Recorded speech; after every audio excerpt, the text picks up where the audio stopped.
श्रद्धेय स्वामी जी, संस्था का सुचारू रूप से संचालन करने वाले आदरणीय श्री पीयूष जी, आचार्यगण, वानप्रस्थी एवं बाहर से पधारे महानुभाव और प्रिय ब्रह्मचारीगण, मनुष्य के पास अन्य प्राणियों की अपेक्षा एक बहुत कीमती वस्तु है जिसको हम ज्ञान नाम से कहते हैं। समस्त प्राणियों के पास जो ज्ञान है वो विशिष्ट नहीं होने से हम ज्ञानवान मनुष्य को कहते हैं, और ज्ञानवान मनुष्यों में भी कुछ विशेष मनुष्यों को विवेकशील मनुष्य कहा जाता है। ज्ञान तो हो गया हमारे अंदर जो अलग अलग विषयों की जो सूचना है, जानकारियां हैं, उसको हम ज्ञान कहते हैं। किंतु विवेक जो है वो थोड़ा सा इससे अलग है। विवेक में जब मनुष्य विभिन्न जानकारियों को परीक्षण पूर्वक समझ लेता है, अनुभव के साथ विभिन्न तर्क इत्यादि से जब उसको समझ लेता है, ठीक से हृदयंगम कर लेता है, तो उस अवस्था को हम विवेक कहते हैं। बहुत सारे विषय है, उन सब में अलग अलग लोग हुए हैं और उन्होंने उन विषयों को समाज के अंदर आगे बढ़ाया और विशेष उस विषय में ज्ञान प्रदान किया है। उन सब के अंदर हम देखेंगे तो कहीं न कहीं ये विवेक शक्ति उनके अंदर उपस्थित थी। जानकारियाँ तो सबको होती है, विभिन्न प्रकार की जानकारी हम सब रखते हैं अलग अलग विषयों की, लेकिन जो विवेकशील मनुष्य होते हैं वो विवेक करके हर चीज़ को समझते और फिर दूसरों तक पहुंचाते हैं। मध्यकाल में कुछ ऐसा माना जाता था कि सूर्य पृथ्वी के चारों ओर घूमता है, पृथ्वी केंद्र में है और सूर्य चारों ओर घूमता है। महाभारत और उससे भी पूर्व से जब ज्ञान विज्ञान का ह्रास होता आया तो धीरे धीरे विभिन्न अंध परंपराओं का स्थान बन गया। तो उसमें एक ऐसी भी एक मान्यता थी कि पृथ्वी जो है वो अपने स्थान पर रहते और सूर्य चारों ओर घूमता है, जो कि हमें सामान्य रूप से दिखता है। और उस समय की बात है जब वहाँ उस समय चर्च और पादरी इत्यादि का बोलबाला ज़्यादा था। उनके अधीन जो भी उस समय आधिकारिक व्यवस्थाएं थी, प्रशासनिक व्यवस्थाएं थी, उनके अधीन चलती थी। तो वो जैसा कह देते वैसा ही लोग मानते। लेकिन पुनरपि उस परंपरा के विरुद्ध विचार करने वाले भी कुछ मनुष्य हुए और उसके ऊपर उन्होंने संदेह खड़ा किया। कुछ लोगों ने संदेह करने की, संशय करने की हिम्मत भी नहीं की, और जैसा वो सुनते आ रहे थे, पढ़ते आ रहे थे, वो वैसा उन्होंने स्वीकार कर लिया। लेकिन कुछ विवेकशील ऐसे मनुष्य हुए जो कि आगे जाके वैज्ञानिक रूप में प्रसिद्ध हुए। उन्होंने उस पर संदेह खड़ा किया और उन्होंने उस पर खोजबीन की, जिसमें 2-3 नाम प्रसिद्ध है। एक कोपरनिकस और ब्रूनो और गैलीलियो, ये प्रसिद्ध इस विषय में आते हैं। तो उस समय जब उन्होंने इसके विपरीत सिद्धांत दिया, अपना पक्ष इसके विपरीत रखा, तो समाज में विरोध होने लगा। विशेष स्तर पर जो चर्च और पादरी लोग जो थे उसके विरोध में आ गए, और यहाँ तक विरोध हुआ प्रशासनिक स्तर पर कि ब्रूनो का तो बताया जाता है कि उसको लटका कर उसके ऊपर तेल डालकर उसको जिंदा जला दिया गया। आज हमें बहुत सरल लगता है कि आज हम किसी भी छोटे बच्चे को पूछ लेते हैं तो वही पढ़ा हुआ होता है अपने स्कूल इत्यादि में, तो वो बता देता है कि सूर्य नहीं घूमता है, पृथ्वी चारों ओर घूमती है। लेकिन उस समय इस तरह की बात करना अपने आप में एक बहुत बड़ा अपराध होता था कि धर्म के विरुद्ध कैसे बात कर दी। और गैलीलियो का भी ऐसा इतिहास रहा, उसको भी जेल में डाल दिया था, अनेक वर्षों तक उसको जेल में रखा और उसको फिर जो भी कहे दबाव के द्वारा उसको ये बुलवाया गया कि मैंने जो बात की गलत बात है, और बाद में उसको कैद रखा घर में फिर। तो इस प्रकार कुछ लोग होते जो विवेकशील होते, विवेक करते चीज़ों का, जो जानकारी आ गई उसको अपने रख लिया और हमने अपने आप को मान लिया कि मैं बहुत ज्ञानी हूँ।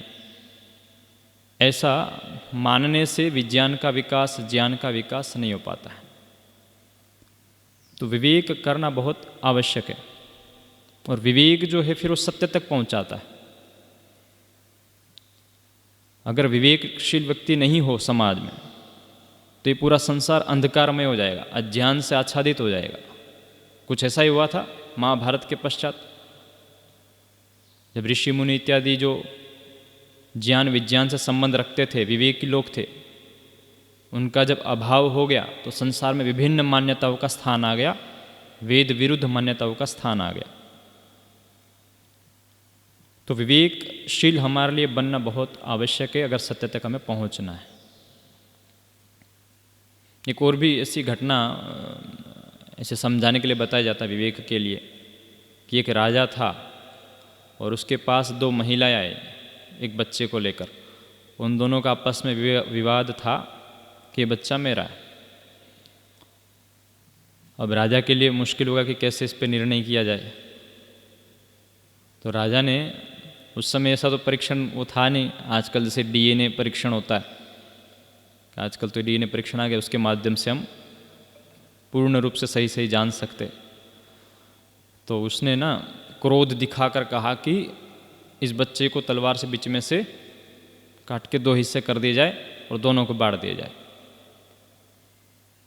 तो एक महिला तुरंत बोल पड़ी कि नहीं, इसको उस महिला को दे दी जाए, इस बच्चे को मुझे नहीं चाहिए।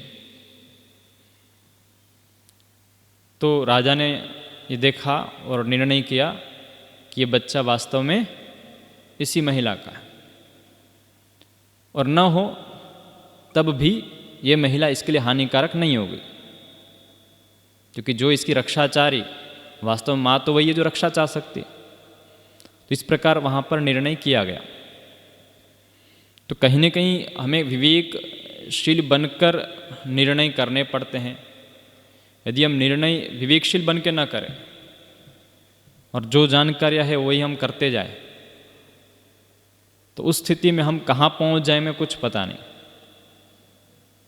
तो हमारा जो अनुकरण है वो अंधानुकरण न बने, तो उसके लिए विवेकशील बनना बहुत आवश्यक है।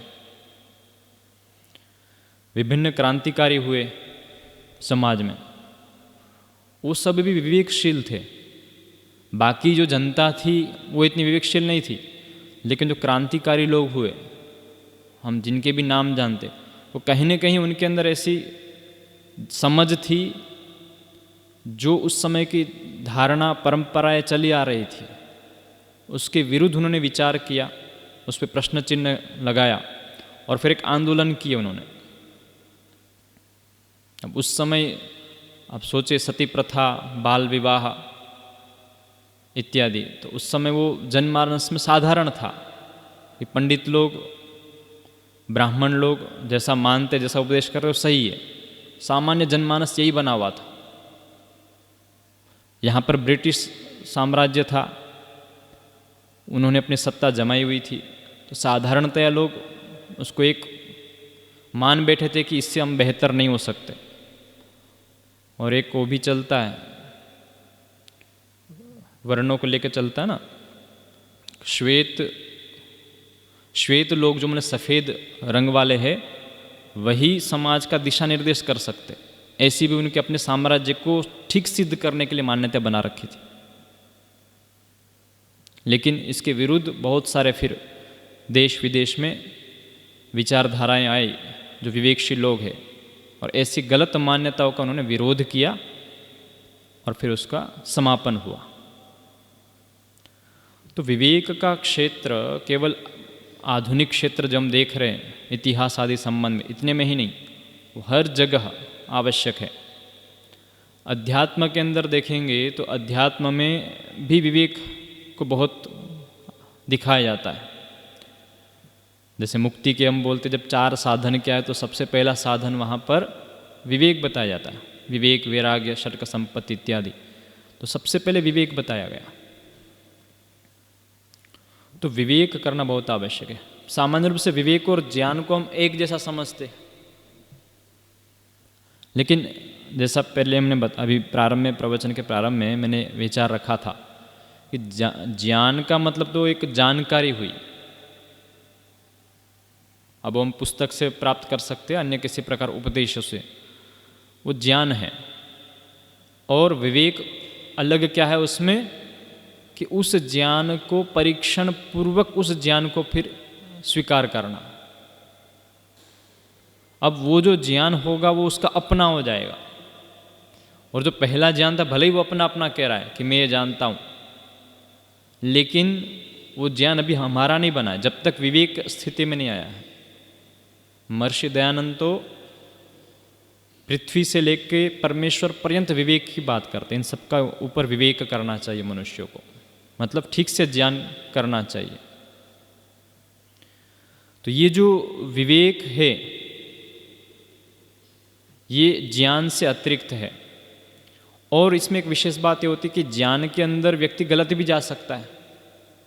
विवेक में भावनाओं का भी समावेश होता है, उनका भी सामंजस्य होता है, और ज्ञान मात्र में भावनाओं का स्थान नहीं होता है। अब किसी ने परमाणु अणुओं के बारे में जानकारी प्राप्त कर ली, अब उसका दुरुपयोग भी कर सकता है, विभिन्न प्रकार के परमाणु बम इत्यादि बना के उससे हानि भी कर सकता है समाज की। तो ज्ञान तो है लेकिन विवेक नहीं है। और विवेक में क्या हुआ कि उसको जानकारी भी, लेकिन उसको दूसरे समाज का उसको हानि भी पता है कि इसी प्रकार बनाने से हानि भी होगी। तो वो जो पदार्थ बनाएगा वो लाभदायक पदार्थों को बनाएगा, लाभ के लिए ही बनाएगा, और उसका उपयोग भी लाभ के लिए होगा। तो विवेक का स्थान देखेंगे तो ज्ञान जब हम ग्रहण करते तब भी आवश्यक है कि हम क्या ज्ञान कर रहे हैं, किससे कर रहे हैं, हमें इस ज्ञान का क्या लाभ होगा। तो विवेक उससे पहले भी चाहिए।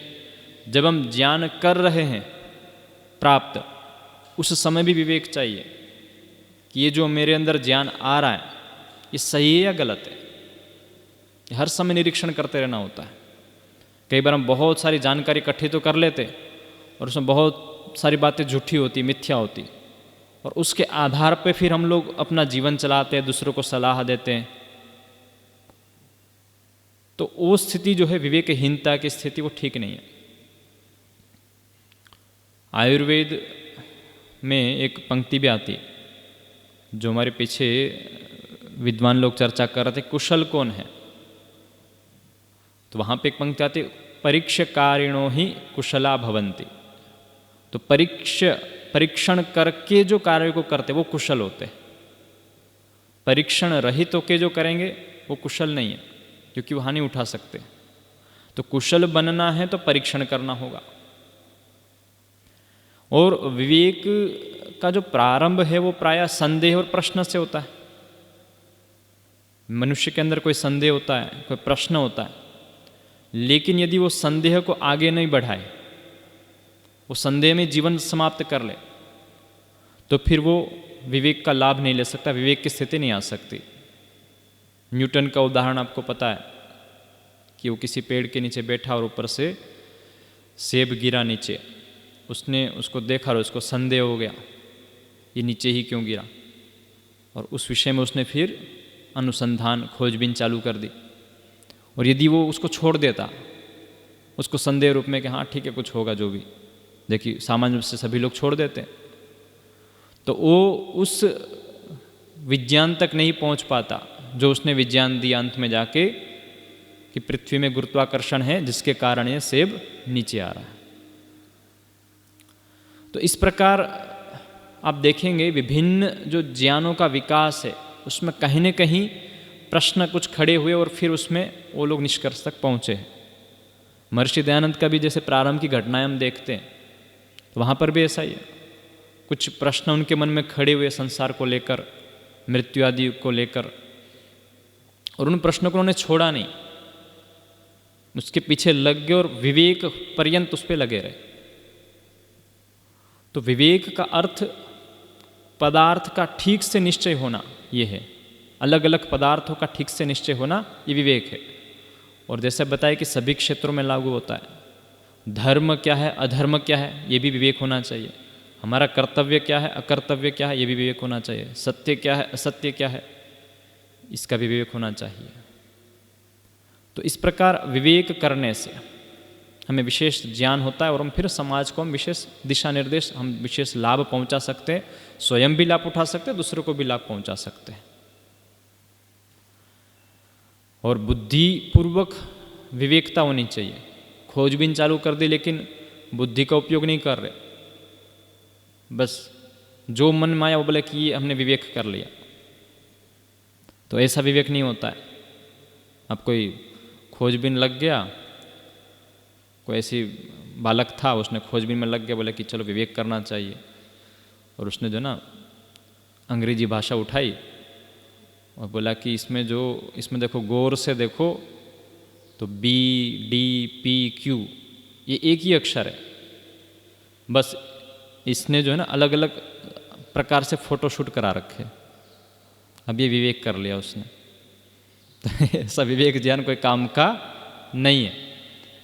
तो विवेक का मतलब ऐसा ज्ञान जो स्वयं के अंदर संशय रहित हो, ठीक निश्चय हो, यथार्थ हो, ऐसे ज्ञान को विवेक कहते हैं। और हम जब दूसरों तक पहुंचाते हैं तो इसका विशेष लाभ संसार में होता है।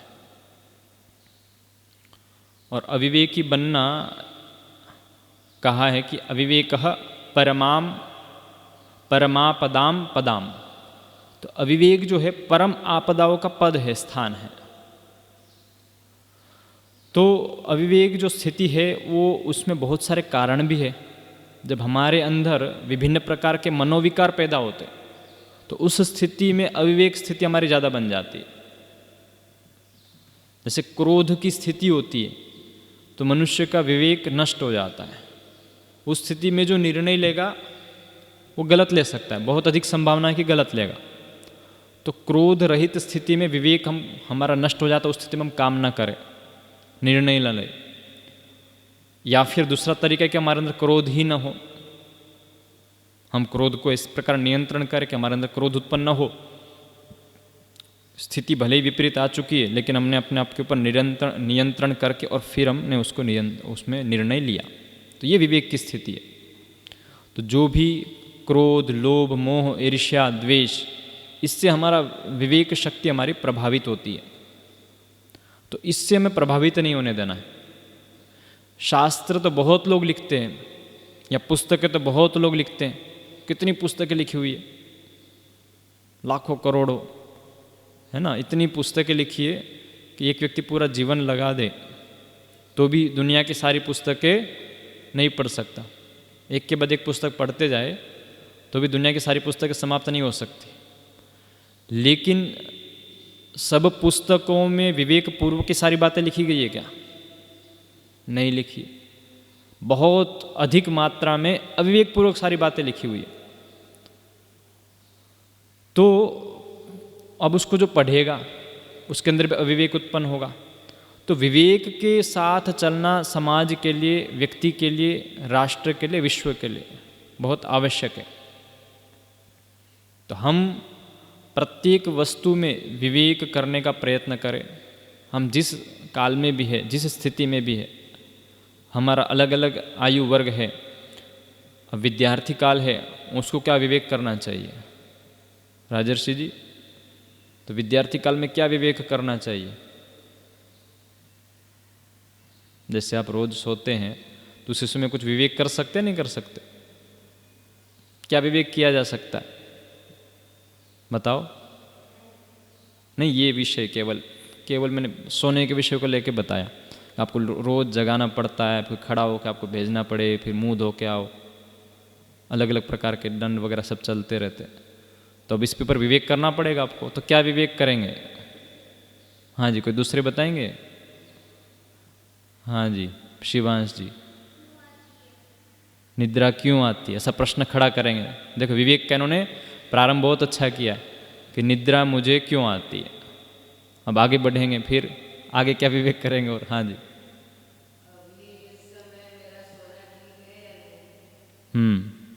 और ये तो प्रश्न हो गए जी। और इसको रोकूं कैसे? ठीक है, एक तो ये होगा कि उसे प्रश्न करके क्यों आता है, क्यों आती है, और फिर अगला बिंदु उस पर समाधान का हुआ। तो विवेक का यही तरीका होता है कि जो भी समस्या है उस पर हम प्रश्न खड़ा करते हैं मन के अंदर। वो प्रत्येक व्यक्ति के लिए, मैं तो इनका एक उदाहरण ले लिया, वो प्रत्येक व्यक्ति के जीवन में कुछ न कुछ रहता है। तो विद्यार्थी काल में विभिन्न विद्यार्थी के लक्षण कहे गए, उन लक्षणों के ऊपर विवेक किया जाए। किसको स्मरण है विद्यार्थी के? हाँ जी, विद्यार्थी के लक्षण जी। हाँ, चलो आप बताओ, श्लोक बताना है।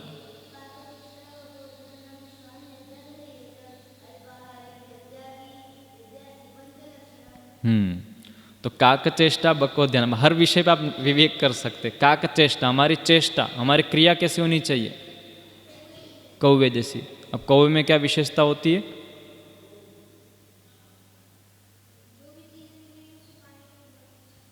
इच्छा करता है। अच्छा, तो कौवे में जो है आलस्य जैसा नहीं दिखेगा आपको, तुरंत एकदम एक्शन दिखता है। तो विद्यार्थी में भी आलस्य प्रमाद रहित होकर एक चेष्टा दिखनी चाहिए। और जैसा मैंने बताया कि लालायित होता है, तो विद्या के प्रति उसका ऐसा आकर्षण होना चाहिए। तो काक चेष्टा, ऐसा विवेक होना चाहिए। अब अपने अंदर देखो कि अंदर है या नहीं, और उसका लाभ समझे। कुछ दिन ऐसे जीवन जी के देखे, तो फिर धीरे धीरे वो जो ज्ञान है अपना बन जाएगा। अभी तो श्लोक स्मरण है, और हो सकता है आप अर्थ भी बहुत अच्छा कर दे, और कोई कोई ऐसा भी होगा जो व्याख्या भी बहुत अच्छी कर देंगे।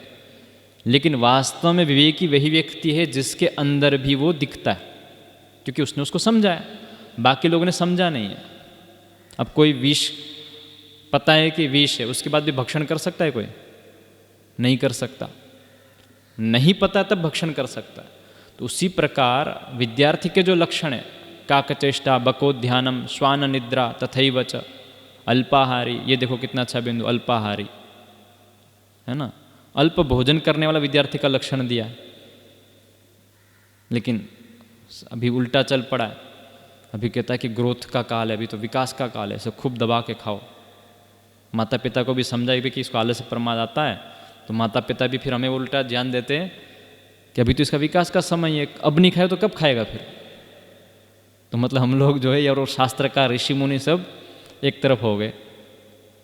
तो विद्यार्थी का जब समय है, जो ग्रोथ का है, विकास का समय है, वो भी साथ में होगा। लेकिन जो लक्षण है विद्यार्थी के, वो जब होंगे तभी वास्तव में विकास हो पाएगा। केवल शरीर का विकास करना ही विद्यार्थी का लक्षण नहीं है। विद्यार्थी में उसको सब प्रकार के विकास करने, तो उस पर विवेक करना होगा कि मेरा भोजन कैसा है, कहीं मैं मात्रा से अधिक तो नहीं खा रहा हूँ। दोनों तरफ हानि, मात्रा से कम खाने में भी हानि है, और मात्रा से अधिक खाने में भी हानि है। तो इस प्रकार के जो भी हमारा जीवन, जिस स्तर पे भी हम जी रहे, चाहे विद्यार्थी है, चाहे हम बड़े हैं, जिस क्षेत्र में भी, उन सभी क्षेत्रों में, अपने अपने क्षेत्रों में हमें विवेक करने की सतत आवश्यकता होती है। एक व्यक्ति पर, किसी एक मनुष्य पर आवश्यकता ये वो नहीं है कि इसी व्यक्ति को करना चाहिए। हर व्यक्ति के लिए, नीचे से लेकर ऊपर तक, हर व्यक्ति के लिए विवेक करने की आवश्यकता है कि जो हम कर रहे हैं वो ठीक कर पा रहे, नहीं कर पा रहे, क्या कमी है। और जो हमें जानकारी है तभी हम ये दावा करें इसको मैं जानता हूँ, जब वो अपने जीवन में वास्तव में हो। नहीं तो ऐसे बताना कि मैं ऐसा जानता हूँ, तो वो वास्तव में अभी जानकारी बनी नहीं है, वो केवल अभी ज्ञान मात्र में, जानकारी मात्र है। जैसे कि अखबार की जानकारी कि आज ये एक्सीडेंट हुआ, ऐसी जानकारी मुझे है, तो इसका कुछ विशेष प्रभाव नहीं होता है। तो उस प्रकार जानकारियाँ इकट्ठी करना बड़ी बात नहीं है, उसको क्रिया में लाना है, हमें आचरण में लाना है। और कहा गया है ज्ञानम भारः क्रियाम विना, जो ज्ञान है वो भार है, बोझ है। और वो बोझ कब तक है? जब तक वो क्रिया के रूप में नहीं आया। वो जब क्रिया के रूप में आ जाएगा तो फिर ज्ञान हमारा बोझ नहीं बनेगा।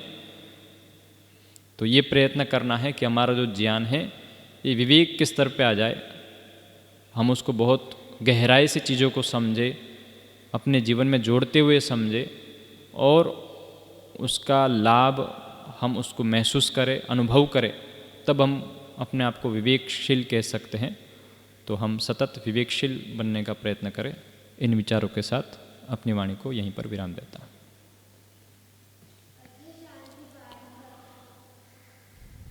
ओम द्यौः शान्तिरन्तरिक्षं शान्तिः पृथिवी शान्तिरापः शान्तिरोषधयः शान्तिः वनस्पतयः शान्तिर्विश्वे देवाः शान्तिर्ब्रह्म शान्तिः सर्वं शान्तिः शान्तिरेव शान्तिः सामा शान्तिरेधि। ॐ शान्तिः शान्तिः शान्तिः।